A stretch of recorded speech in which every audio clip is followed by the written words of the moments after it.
New টাউনের city square গ্রাউন্ডে গত 21শে নভেম্বর থেকে শুরু হয়েছে রাজ্য সরকার আয়োজিত হস্তশিল্প মেলা।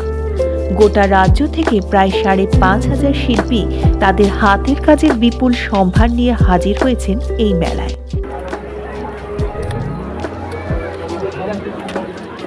কোন জেলা থেকে এসেছেন দিদি? উত্তর বারাসাত।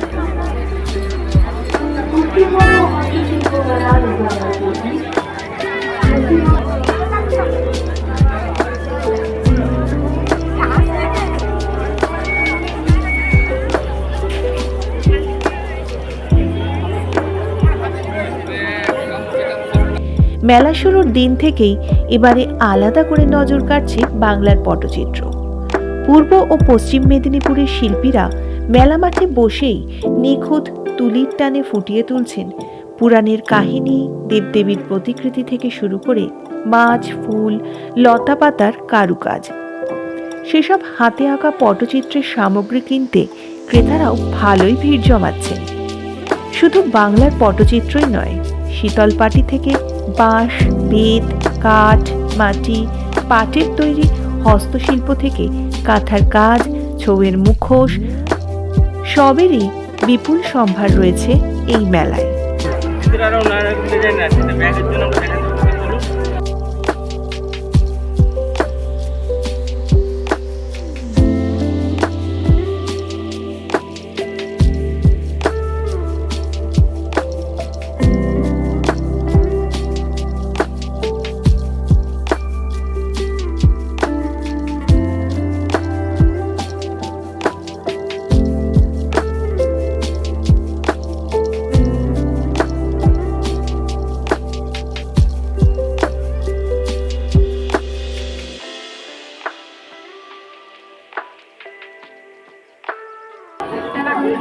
এক মাস 2 মাস কত কিরকম লাগে?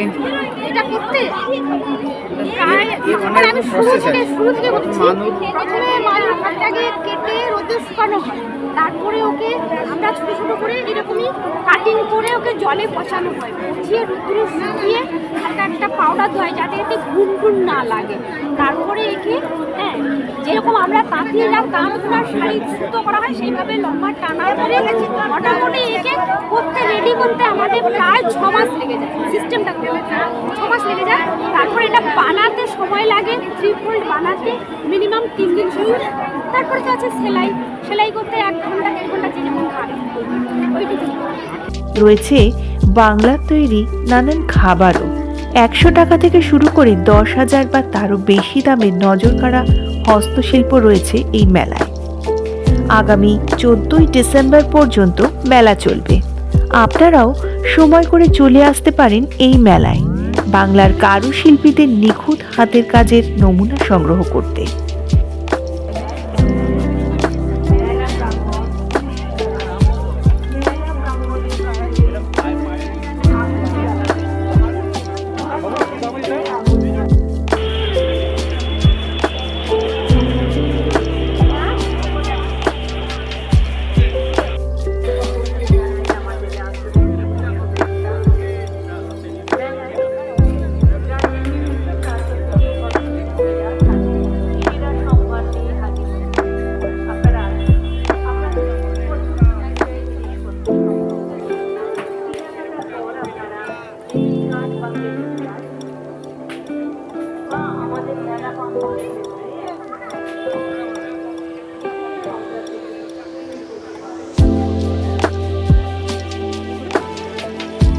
ব্যুরো রিপোর্ট, আজ বাংলা ডিজিটাল।